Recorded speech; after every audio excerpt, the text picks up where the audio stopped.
فإن مع العسر يسرا إن مع العسر يسرا فإذا فرغت فانصب وإلى ربك فارغب.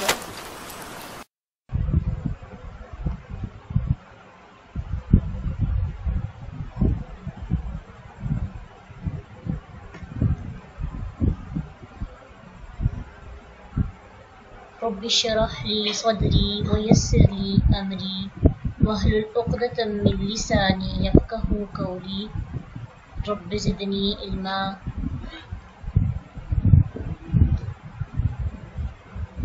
أعوذ بالله من الشيطان الرجيم بسم الله الرحمن الرحيم. سورة التوبہ مدنی سورت ہے.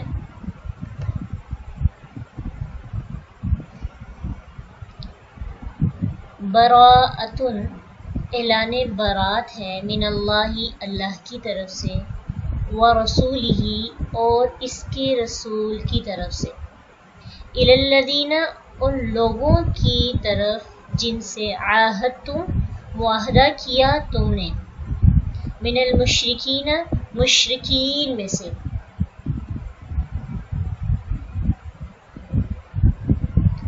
فسیحوا پس چلو پھرو تم فی الارض زمین میں اربعۃ چار اشہر مہینے شہرن کی جمع ہے اشہر وعلموا اور جان لو انکم بے شک تم غیر نہیں معجزی عاجز کرنے والے یہ نا اسم فاعل ہے معجزی عاجز کرنے والے اللہ اللہ کو وَأَنَّ اللَّهَ اور بے شک اللہ مخزی رسوا کرنے والا ہے الکافرین کافروں کو وَأَذَانٌ اور اعلان ہے من اللہ اللہ کی طرف سے وَرَسُولِهِ اور اس کے رسول کی طرف سے إِلَى النَّاسِ لوگوں کی طرف یوم دن الحج الاکبر حج اکبر کے ان اللہ بے شک اللہ بری ذمہ ہے من المشرکین مشرکوں میں سے ورسولہ اور اس کا رسول بھی فإن پھر اگر تم توبہ کر لو فہوا تو وہ خیر بہتر ہے لکم تمہارے لیے وإن اور اگر تولیتم منہ پھیرا تم نے فاعلموا تو جان لو انکم بے شک تم غیر نہیں معجزی عاجز کرنے والے اللہ اللہ کو وبشر اور خوشخبری دیجئے الذین ان کو جنہوں نے کفروا کفر کیا بعذاب عذاب کی علیم دردناک. علیم جو ہے عذاب کی صفت ہے اور موصوف اور صفت کا اعراب ایک ہوتا ہے دونوں اس وجہ سے جری حالت میں ہیں. الا سوائے الذین ان کے جن سے عاہدتم معاہدہ کیا تم نے عاہدتم فعل مضارع ہے یا ماضی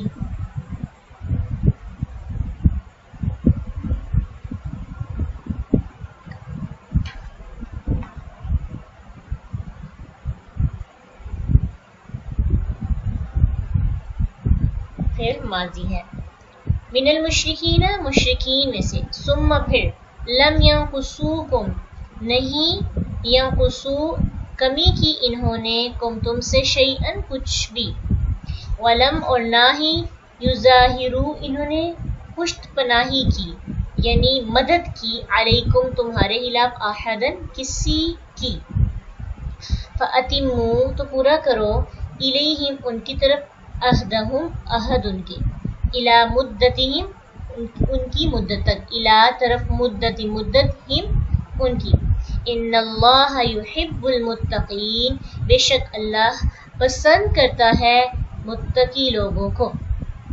فَإِذَا پھر جب انسلخ گزر جائیں پورے ہو جائیں اشہر مہینے الحرم حرمت والے فَقُتُلُوا تو تم قتل کرو مشرکین کو مشرکوں کو حیث جہاں کہیں بھی وجدتموہم پاؤ تم انہیں وجدتو پاؤ تم منہم انہیں